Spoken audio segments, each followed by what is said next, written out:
Dampot na ng dampot. Ayun, naiwan pa yung isa. Ayun, yung puting yan, oh. Ayun, oh. Ayan, pumunta dyan sa ibabaw. Malaki-laki to, isa to, ah. Sasabit na lang.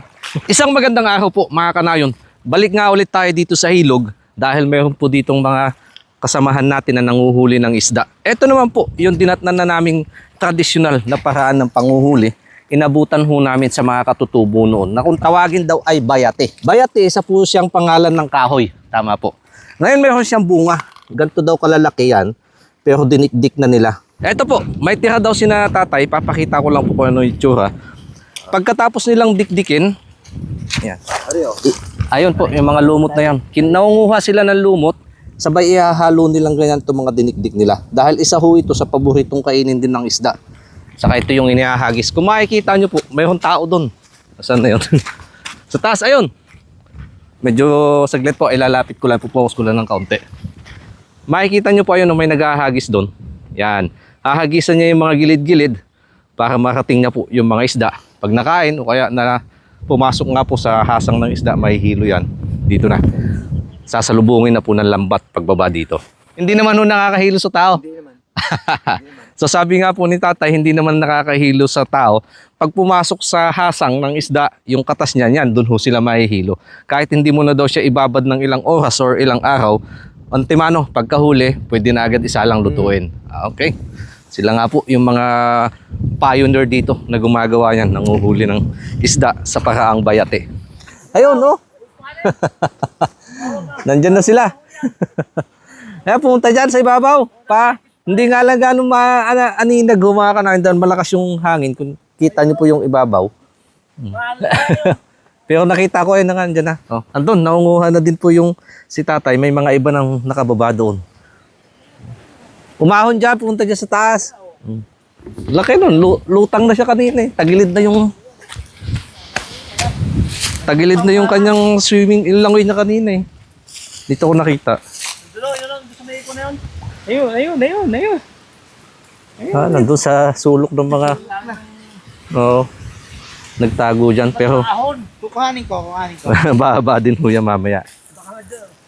Baka may mga mas malalaki pa yan. Yung gilid-gilid na yan, malalim na yan. Lipat, baka mayroon doon. Lipat tayo sa kabilang pwesto. Hindi ko na po papatayin yung video mga kanayon para makita nyo ng buo. Ito ang dulo.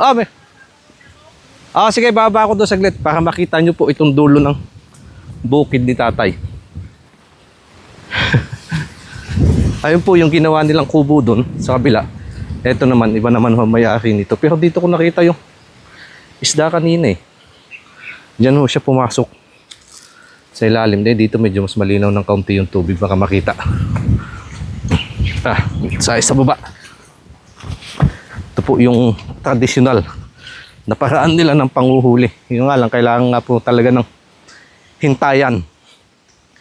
Dahil matagal pong tumama yung kanyan eh. Yung inihagis nila, yun nga lang, wala namang masyadong pagod, hindi ka nakababad sa tubig. Dito baka makita ko to.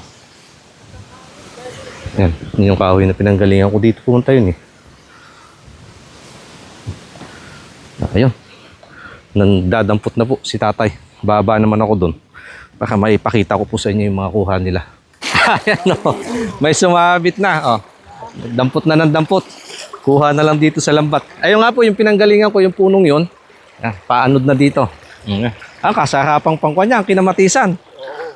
Kinamatisan sa kakilawin. Ayun. Meron na naman oh. May puti pa yan, yung puting yan. May hawak pa si utol. Ayan oh.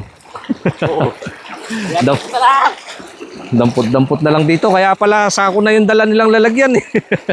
Pag tumalab na ho, yung toxin sa katawan, wala na. Lutang na yung mga yan. Ayan o, yan o. Ayan. Dalawa yata yan. Ito, yan, nasa pa mo. Yan, dalawa o.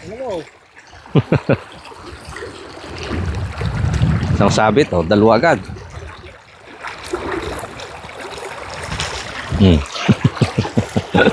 Ayun, naiwan pa yung isa. Ayan, yung puting yan o. Ayun o. Tawag na ng kasamahan. At ngayon, nagdadatingan sila. Ito, malaki-laki ito isang to. Oo. Malaki-laki ito isang to Sasabit na lang.